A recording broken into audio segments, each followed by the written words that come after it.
Hello friends, it's Julie Norman, and today we're going to talk a little bit about the auction and my thoughts from it. Well, okay, not exactly the auction, but the shop booth where I'm at with all the stuff and my going back to my one room project and bringing it all together. And along the way, I hope it inspires you to maybe take a second look, maybe see if if you're new here, my name is Julie Norman and I put on videos on Tuesdays and Fridays. I mainly deal with chronic illness, but I also have an antique booth. And I've done some thrift hauls and all that stuff. You can look at my past videos and find all those. A few weeks back, I went to got a bunch of stuff at an online auction, and I've been struggling with space issues for sourcing my stuff. And then I came across two videos. One is a series within a channel, and one is the whole channel. And the first one was by Curiosity Inc. And they done some hoarder houses where they've helped and cleaned it out and did it for a profit. And this one, the people were actually still living in the house. It had a medical emergency, and the medics, as I understood it, I'm not sure if I got it all right, but the medics could not easily get to the people who needed help. And so they had a few days to help clean out the whole house. And in the process, they said these people used to be antique dealers for years, and then all of a sudden they couldn't get on top of it anymore, and it looked like a hoarder house. They could barely walk around. They couldn't even open their fridge all the way. And then on the comments, I saw this lady who said, "This is my story." I will link the channel. I'm sorry, I don't know what the channel is right now. It's a lady who she inherited her mom's hoarder house. She's going through it. It's like a 5-year project, but same story. She used to be an antique seller, and then all of a sudden, somewhere along the line, it just went from organized, collectibles into hoarded house. Okay, so I don't know if you're getting where I'm going to, but I'm feeling like I have clutter. I don't think I have the hoarder. The thing is that I can see how someone can flip from collecting and reselling to full-on hoarder, because I can see it slowly happening in my house. And that's what I want to talk to you about. And this is kind of hard because all my life I've liked stuff, and I remember when I was a teenager, maybe even before teenager, I went to this antique store, and I loved antiques, and I thought someday I'm going to not buy my stuff at a retail store. I'm going to fill it with these really cool antiques. And I should, so early on I had this love of the old. Now that I live in a house that is half the size that I used to have, plus we don't have a garage. We have the basement has full of boxes of our household for when we actually move to a permanent house, because we are renting, and we don't have a garage, we don't have a shed or anything that I can do stuff in. So it all has to be done basically on the main floor of this house. Some stuff can be stored in the basement, but I've got RA and other stuff that doesn't make it easy to go up and down, so I try not to. So that's my situation. And I have shown some videos about me trying to keep this one room clean. I want to have all my stuff here, because I want to be minimalizing and getting rid of stuff, and I love to be nomadic. So all of these things, it doesn't seem like they would go together, but it's the things that are part of me. So my room is a mess again. It is because of this auction was the last straw. I had mentioned in my videos that in summer is a time where the estate sales, the garage sales, and the really good bargains are out there.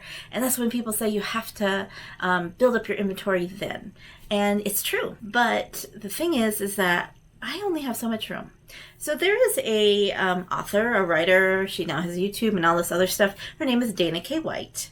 And maybe you've heard of her, but she has the container method. And what it is that you have a container. So here is a container. And say I have purses. I will only keep the amount of purses that fit in this container here. And so I get out all my purses, and what you do is you fill it with your favorites first, maybe the one you use every day, or all your favorites first, and then whatever is left over, you don't keep. You don't put it in another part of your house. You donate, you sell, whatever. And so that is the container method. You're containing yourself into the boundaries. So my house basically is my container. Yeah, it would be great to have a nice shed, a nice barn, a big, huge garage to do all this stuff. I could do so much more, but I don't have it. I could rent a storage unit in town, but I really don't want to spend the money on it. I have decided that I can't do all that. I have to confine myself to a space, a part in this room. And that is it. Because if I let myself go past those boundaries, I can see how, just one more box here, one more bag from here, one more thing, I'll just set it there, and I'll take care of it. But the reality is that clutter attracts clutter. So I stop seeing it after a while if it's sitting there. I've got a couple things sitting right there that I'm looking at now, and I'm thinking, I bought that a couple months ago, and I haven't done anything with them. I think I'm just going to have to redonate them. I've written down a couple things in my notebook about this, and to help me out, because I was watching some things about hoarding. Okay, the thing about hoarding, the thing about hoarding is I don't think I'm a hoarder at this point. And because I don't have the attachment to things that a hoarder has, it's not like I can't get rid of it. It's just I am accumulating it faster than I can sell it. So that is a problem. And I don't have a way of organizing it well here, so I could label it and say, here are my kitchenware, here is my artwork, here is my Christmas. I can only do that on a smaller scale. So, okay, here are a couple of my thoughts. So I think my issue has always been the shopping. I'm an 80s girl, material world. I always liked to go out shopping. We were mall rats sometimes, when we were teenagers. And having an antique booth in a mall helps me to be able to go out and source, have an excuse to go out and shop and buy, and not have to keep it as my possession. I'm realizing that my issue for many years has probably been the shopping part. And I'm not really a huge shopper, but I was thinking that I have always found ways to go shopping, bargain shopping. And like I said, I was an extreme couponer for a while, so it helped me to go to the stores, and I would go, get $100 worth of stuff for $5.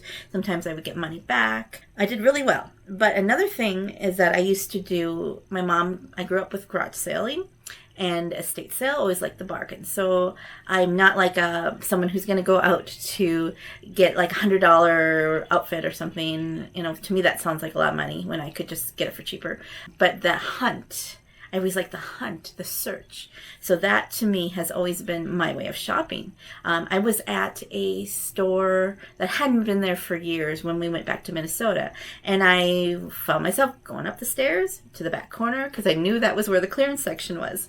So I just remembered, I just wander around a store and I find myself in the clearance. And that's what I like to do.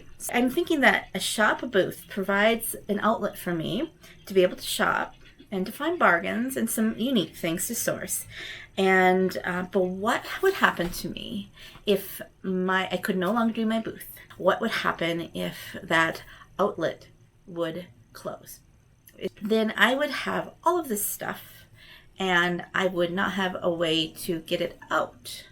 So there is that ebb and flow. So I need to make sure that what I have is going to be going to be manageable if that happens. There are some antique shop owners who have storage units or have full garages, full rooms, and that's some of them have multiple booths and multiple locations, and they probably need to have a stock of backup to fill their booth. But for me, I have an 8x8. I am looking for a second booth, but for me right now, that is what I have. The thing is that I am not myself. One of the things about hoarders is they have a tendency to not want to let go of things, and they value things that don't have value. And that is not me. But the part of accumulating is. So I'm kind of like a clutterbug, I suppose, at this point. But should something happen and maybe I become really disabled like I was a few months back, I would not be able to clear this out and have that energy and time to do that. And we're not guaranteed good health and prosperity, whatever. All of this is to say, I'm probably really rambling on, but I'm going to have to contain myself into the container of this room, of this house, and be more realistic. So that will mean that I'm not going to have a lot of thrift hauls. I will have some, but not as many, because I simply do not have the room. So I'm going to make this room my container again and contain it. I'll set up zones, and I'll show you a little bit as on the tour. Even though there might be a great estate sale, a great auction, and I really have a hard time not going to a garage sale when I see a sign. It's something just that I grew up with. My mom did that too. But however, my mom was not a hoarder. She was a good person to throw things away. So I just need to know that if all of my bins are full of inventory, then I'm not sourcing. And I will make sure that I have enough room to have enough to get me through maybe a month or two of lean times. If I'm not able to go out for a while, all I have to do is pull out a bin. Or if I'm in the hospital or something and I can't attend to my booth, I could tell someone, pull out that bin and just bring it down to the shop. Okay, so I could do things like that. But right now, I could not ask anyone to do that for me the way it's organized. And if I want to treat this more as a business, then I need to also do that too. And I was in the process of building up my inventory so my sales would go really better. And it has. I had last month was my highest month ever. And I've had the booth for maybe 3 or so years. And then this month is tracking. I've already made over 3 times my rent, which is the minimum of what you want to do to make a profit. But last month, I also spent about as much as I made because I was trying to build the inventory up. I didn't need to build it all up in 1 month, but I did. And you watch me do it on my videos. So that is part of the problem, is that I got too much stuff too fast and not having a way to organize and figure it out. Okay, so I know this is getting long. I'm probably going to edit it down. And so let's take a little look around in the room, and I'll show you what I'm going to do. I don't want to show you guys this again, but it hasn't changed much since last time I was here. Okay, here's my stuff. Here, the auction boxes, some stuff, auction there, and then a few other things here. I still have that clock. I have to fix it, and I was waiting for a warm day so I could go outside and do it, not have the smell in my room, and then it snowed, and then anyways, it's supposed to snow again on Friday, but it was 90 degrees yesterday. All right, so zones. These 2 built-in cupboards here. These will be all my crafting supplies, which will be my knitting, my scrapbooking, paper crafts, whatever, sewing will be all in there. And that will be it. Even my works in progress, which will be a challenge, but I believe I can do it. This is my work table, so I'm going to keep that clean so I can work on projects. And I once again do videos there. Maybe I'll get back into doing more of my planner videos. And then